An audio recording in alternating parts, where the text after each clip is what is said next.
O Banco Central decidiu reduzir a taxa básica de juros da economia, Selic, no meio de graves incertezas, não só aqui no Brasil, planetárias, a respeito da guerra no Irã. O comunicado que o Copom soltou deixou em aberto quais seriam os próximos passos. Claro, missão do Banco Central, controlar a inflação, enquanto se avalia, aspas, a profundidade, e novamente aspas, e a extensão do conflito, ninguém sabe direito, e seus efeitos sobre a economia, teme-se que seja grande. Acompanhe.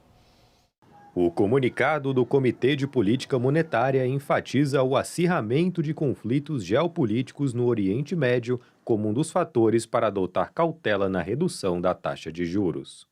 Antes da guerra entre Estados Unidos e Israel versus Irã, o mercado esperava que a Selic seria reduzida em 0,5 ponto percentual. Porém, o Copom optou por reduzir apenas 0,25. No atual cenário, a expectativa é que o petróleo mais escasso e caro no mercado global leve a aumentos no mercado interno, subindo o preço nas bombas e alastrando o efeito para toda a economia. O Banco Central passou a projetar uma inflação mais alta em 2026. Porém, o BC destaca que ainda não estão claros os efeitos da guerra sobre a economia, o que justificaria um corte cauteloso na Selic. Para o Banco Central, a Selic a 15% já contribuiu para desacelerar a atividade econômica e, com isso, também segurar a inflação dentro da meta definida pelo Conselho Monetário Nacional. Este foi o primeiro corte de juros pelo Banco Central em 2 anos e o primeiro desde que Gabriel Galípolo assumiu o comando da autoridade monetária. Também nesta super quarta, o Fed, o Banco Central dos Estados Unidos, resolveu manter a taxa de juros da economia americana flutuando no mesmo patamar, seguindo o que já se indicava na última reunião. Thaís, aí quando a gente passou, como a gente chama, passagem de bloco, segmento anterior para esse segmento, eu disse lá, fez o Copom retirar a projeção de novos cortes, você protestou imediatamente. Então, corrija-me, bota as coisas direitinho como elas são. Vamos lá, William. Não, é importante pelo seguinte, né? A comunicação do Banco Central, ela tem recados profundos, apesar de frases curtas e, às vezes, escritas em economês. É o papel dele. E o Banco Central sinaliza, e isso para mim ficou muito claro, que a decisão de começar e dar prosseguimento a um ciclo de cortes das taxas de juros, essa decisão já está tomada. Ela foi tomada lá em janeiro. Em janeiro, eles decidiram que estavam prontos para começar a cortar.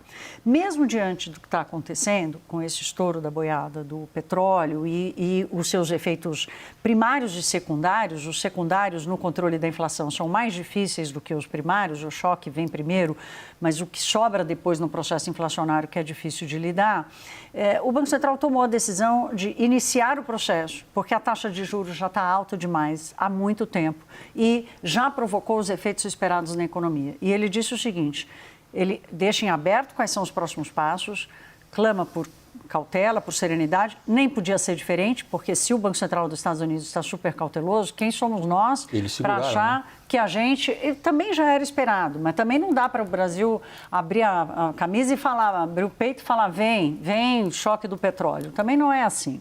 Então, o que ele deixa claro é que a decisão de continuar os cortes, ela está mantida, vai depender do que acontecer no desfecho da guerra, e há, inclusive, uma disposição, tem uma frasezinha lá muito estratégica que diz o seguinte, olha, e dependendo do que acontecer, nós podemos, inclusive, fazer ajuste no ritmo dessa calibração.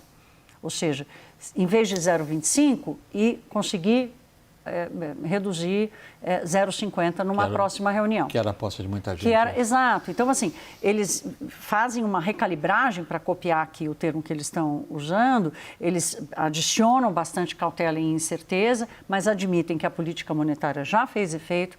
A projeção que o Banco Central traz para o IPCA desse ano e até onde vai o alcance da decisão de hoje, que é o terceiro trimestre do ano que vem, o ajuste para cima nessa projeção foi muito mais forte agora do que para o ano que vem. Ou seja, o Banco Central está enxergando sim o choque, mas enxerga hoje que ele se dissipa no tempo. Então, William, só para fechar, não tem os próximos passos, como ele disse na última reunião, vamos fazer tal coisa, mas há uma disposição clara de continuar no ciclo de cortes. A gente tem a sensação ouvindo você, larga a explanação que você fez em economês, castiço puro. Esse texto estava mais ou menos pronto, aí alguém botou o último parágrafo. Aí veio a P dessa guerra. Exato. Daniel. Mas esse texto em banco centralês puro, que a Thaís nos traduziu... Ela domina esse idioma, é impressionante esse dialeto. Há muito tempo, ela é avançado 5 já, mas tem ali 2 palavras-chave, na minha opinião, que são serenidade e cautela. E aí, quando a Thaís menciona Faltou canja de galinha, então. O Banco Central fala muito em horizonte relevante da política monetária. Horizonte relevante são 18 meses à frente. E aí a gente observa que essa dose cavalar de juros altos, de 15%, isso mata o setor produtivo, mata projetos de infraestrutura de longo prazo, mas essa taxa de juros a 15% foi suficiente para colocar a projeção da inflação muito pertinho do centro da meta, 3% daqui a 18 meses. O problema é que você tem agora uma possibilidade de choque de petróleo, que você olha a inflação desse ano e você está rodando mais perto de 4%. Então, mesmo se o Banco Central acelerar o ritmo e for para meio ponto, ninguém mais está prevendo menos de 12% no final do ano. E isso significa ainda muita coisa. Fala-se que a taxa de juro neutra, o Banco Central calcula a taxa de juro neutra, ou seja, aquilo que nem acelera, nem desacelera, freia a economia, em 5%, e aí tem mais a inflação. Se a gente pensar em 5% de juros neutros, mais 3% ou 4%, que o juro neutro real seria 9%, 8%, e a gente ainda está falando de 12%. Então, ainda é um juro que está matando a economia brasileira. Deixa eu puxar para a política, Caio, porque hoje foi um dia de uma difícil operação política do governo em função desses 2 aspectos que a gente vem tratando.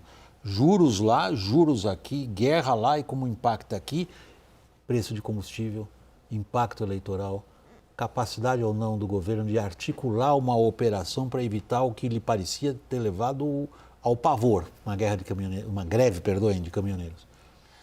William, a grande dificuldade do governo é que ele não controla as variáveis, tanto as políticas quanto as econômicas que estão colocadas na mesa. Político, caso Master, não depende nada dele, o que vai acontecer. E econômica, o conflito no Oriente Médio, não depende nada dele. E aí, essas 2 dificuldades são transpostas para o campo político-econômico, e o governo enfrenta dificuldades também, porque, primeiro, que ele tem limitações de alcance da caixa de ferramentas para tentar diminuir o impacto na bomba, que é esse o grande objetivo. E as dificuldades políticas, ele não consegue convencer governadores, a sua maioria de oposição, de que a solução que ele apresenta e que ele pede é a melhor solução, né? Hoje eu ouvi, por exemplo, de um governador que o governo está ganhando dinheiro com o choque do petróleo. Claro, né? A Petrobras vai ganhar muito. Vai ganhar muito é a nossa principal commodity, né? Ainda, Isso, né? E aí, em vez dele usar esse recurso que está ampliando o caixa para subvencionar, o que ele quer subvencionar, que os estados subvencionem o principal tributo de arrecadação dos estados, que é o ICMS. Oferecendo uma solução que ela é parcial, né?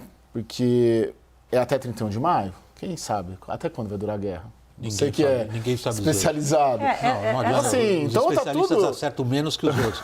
Mas hoje, quem souber está chutando. Então não vai passar. O que, no campo do ICMS, na reunião do CONFAS, do CONCEFAS, a ideia do governo sofre resistência. Ontem já teve a manifestação do CONCEFAS.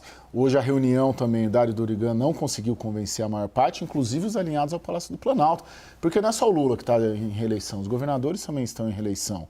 E você tirar e reduzir a arrecadação agora prejudica também o projeto político deles. É isso. Eu conversei também com alguns governos para entender qual era a disposição e teve até gente que me disse assim, olha, se o governo quiser bancar 100% da medida, a gente topa. Agora, também não é só bancar 100%, tem que dizer como, quando, onde, tem que estar tudo escrito, porque nós não vamos entrar em aventura, né?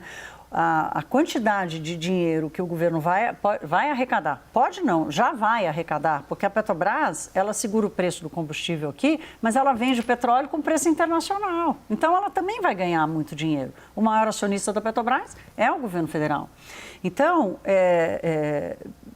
o governo vai ganhar bilhões de reais em cima dessa história, com dividendos, com royalties, até com impostos, inclusive que a Petrobras tem que pagar o imposto de exportação, que o governo criou, e o governo dos estados tem que abrir mão de uma receita que é o ICMS. Que é o do ICMS, de combustíveis e de energia, que é a segunda maior arrecadação. E tem uma questão de operacionalização disso também, de zerar o imposto de importação do diesel, mas compra parte do importado, parte dentro do Brasil. Então, não é viável. No dia 27 tem uma reunião aí sim, uma reunião que é ordinária e precisa ser unânime, a decisão precisa ser unânime. Não vai haver unanimidade sobre isso. Daniel, como é que fica essa articulação?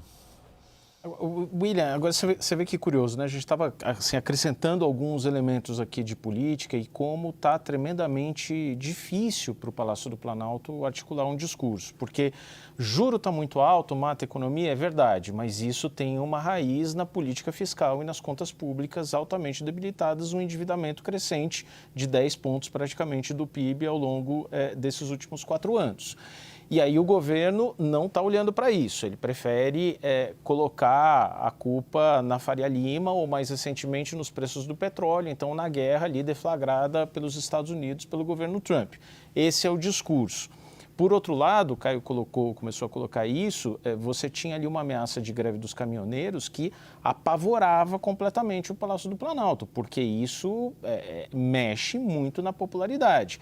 E aí o governo, de novo, vai para uma postura de ringue, de luta de boxe, para achar um culpado. E aí, na retórica de hoje, o culpado não era nem o preço do petróleo, não era Donald Trump, o culpado eram 5 empresas que, no dizer ali do governo, estavam fraudando tabela mínima de frete num discurso pensado, elaborado, capitaneado e implementado por Sidônio Palmeira, da SECOM, em que Renan Filho, ministro dos Transportes, foi só o ventríloco disso.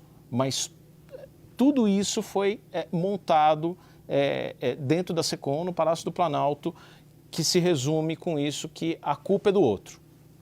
Lula gastou um bocado de tempo hoje à noite falando da guerra. Sim.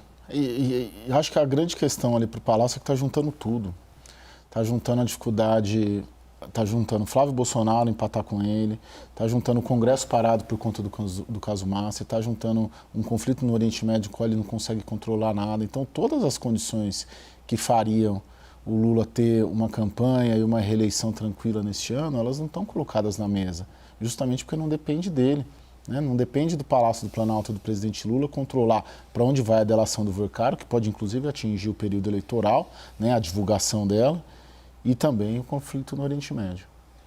Pessoal, vou me despedir de você. Ia falar alguma coisa? Eu queria falar rapidamente que esse discurso que o Daniel traz aqui, do governo atacando as empresas, incrivelmente sendo repetido pela presidente da Petrobras, da Magda Chambriard. Ela já tinha dito, o governo está dizendo, não estamos interferindo na Petrobras, nem precisa. A presidente da Petrobras está assumindo publicamente que está totalmente alinhada ao que o governo quer fazer. Hoje, ela já tinha feito declarações contra as empresas e hoje ela voltou a dizer, acusando importadores de estarem desviando o navio. Então, assim, nós estamos entrando num terreno perigoso na gestão desse contexto que já é complexo.